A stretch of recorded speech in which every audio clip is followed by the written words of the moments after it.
Hi, I'm Dawn with Drucker Diagnostics, and today we're going to learn how to clean and maintain the 642B centrifuge. Cleaning and maintaining the 642B. Your 642B requires no regular maintenance. Cleaning is easy too.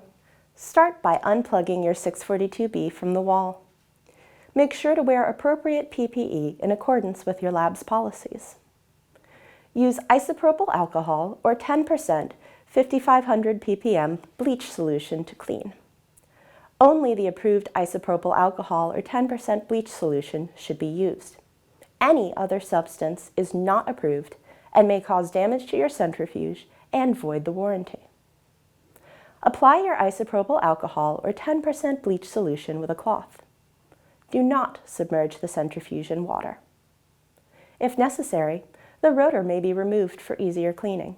Links to our videos on how to remove and reinstall the rotor are popping up on your screen now. Dry your 642B immediately after finishing cleaning and disinfecting, and then be sure it's plugged in and turned on so it's ready for the next use. Your 642B does not require any regular maintenance, but you may wish to confirm the spin speed. To do that, you'll need your facility's calibrated phototachometer. Ours is shown here for reference. Your rotor has a reflective strip on it, so the phototachometer can easily detect the speed.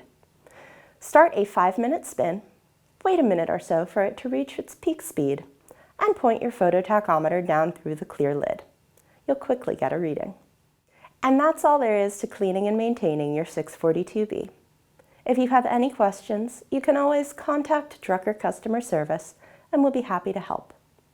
Thanks for watching and have a great day.